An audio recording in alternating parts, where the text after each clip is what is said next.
That's why it's important to be kind to ourselves.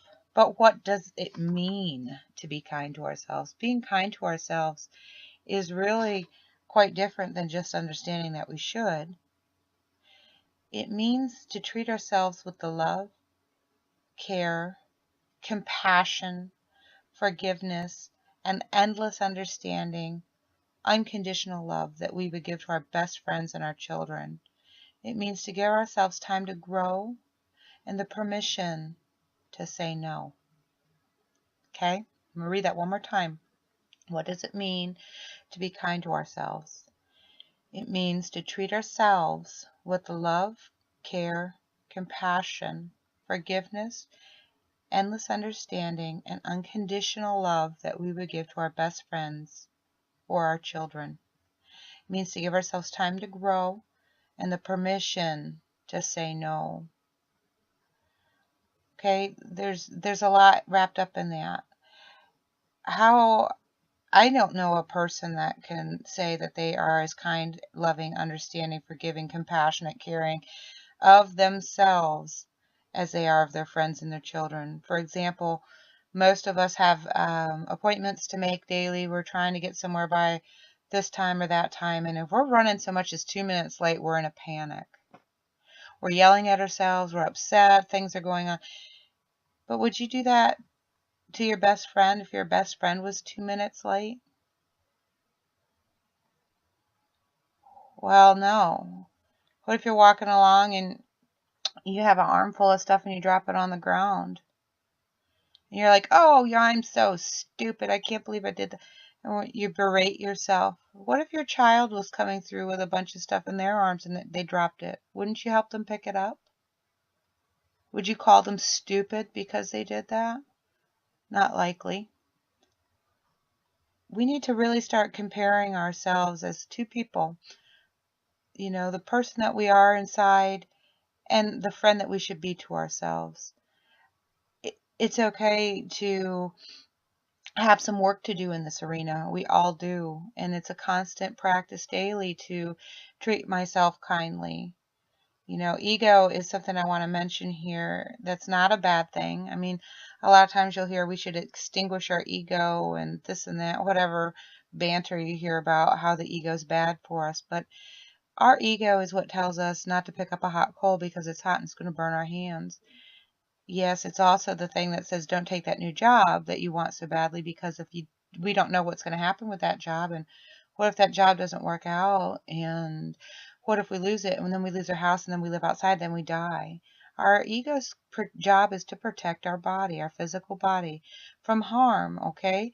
So it tries to scare us to not do things that are bad for our body. Well, the ego is going to be the first to step up and say, when maybe you should reevaluate some of your actions if it's bad for you.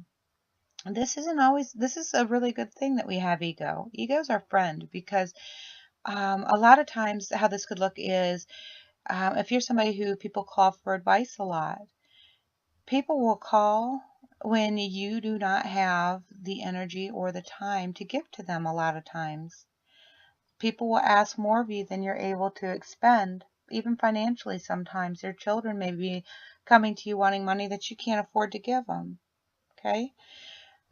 Ego's going to stand up and say, no, I don't want to answer the phone. No, I don't want to give out this money. No, I don't want to go pick up this shift.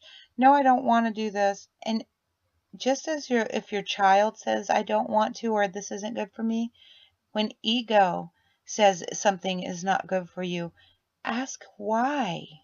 There's a reason for that. If you don't have the energy reserves to answer that phone because there's somebody on the other end who thinks that they need you, but they're really just zapping the life out of you, it's okay to not pick up that phone.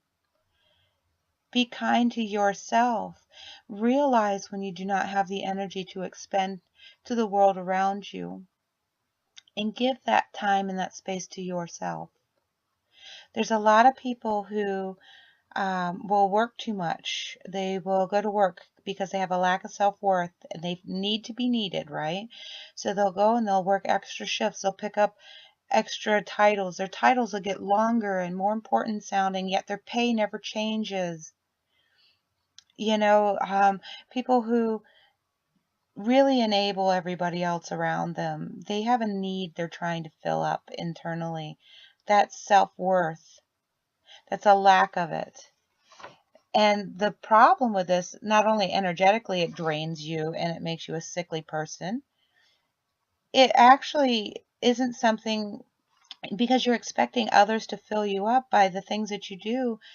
By being this martyr, it can lead to a life of resentment when other people fall short of filling you up because you're expecting them to pay you back. You're expecting, maybe not financially to pay you back, but if you cover a shift for somebody 3 days in a row, you expect a thank you and an atta girl and whatever, or maybe a little treat, or you expect your boss to notice how great you are. And when they don't, and they don't recognize you or validate you, it's very easy to feel resentment. And when we feel resentment, we can go into a place of rebellious reward. And this is a big slippery slope, okay? The gateway to resentment is bad choices. Choices that we've made because we needed to be filled up is number one when we're dealing with the heart and with self-kindness or a lack of self-worth. You know, um, a lot of times people who, will stick with the work example, who are martyrs at work, who didn't get the recognition and the validation that they wanted from all this excess working and chipping in and being a team member and blah, blah, blah. They'll start taking days off work or coming in late, or they'll start slacking off whenever they feel entitled to do so. Entitlement comes from that. This doesn't mean just our work situation. This is our home situation when we're given to our partners. This is a lot of situations. This is the diet situation. Oh, I've exercised, I've dieted. Now I'm going to have that candy bar. Well, that's a rebellious reward. You know, the exercise should be the reward. The doing something good for ourselves should be the reward. And we do these things, but boy, when we don't see the results right away, that instant gratification's not there or the validation's not there, it's real easy to turn on ourselves and to turn on our own process and our own wellness and do things that really aren't good for us. So when these rebellious rewards come through, they're things usually that aren't good for us. They're contrary to what we're trying to achieve. So look out for them. Most importantly, remember that self-kindness, when it comes to what does it mean? It means to treat ourselves with the love, care, compassion, forgiveness, endless understanding, and unconditional love that we give to our best friends and to our children. Stop the tapes that are playing in your mind. It could take you months, if you start really paying attention to the tapes in your mind, it could take you months to get all the tapes written down, okay? All those phrases we say to ourselves. So worry less about that and more about setting positive intentions to cancel them out. When I started thinking about myself and trying to get to my self-worth and self-love and these types of things, I wrote affirmations, and I actually had somebody help me write affirmations. And if you need this type of help, please do reach out to me. I will help you. But I had to actually read it 100 times a day. It was something that really took a lot of work on my behalf. So hopefully you enjoyed our summary on self-kindness. I will be offering another one on empathy and one on returning to our authentic self very soon. I look forward to speaking with you. Please share this with anybody you feel it can help, and have a great day.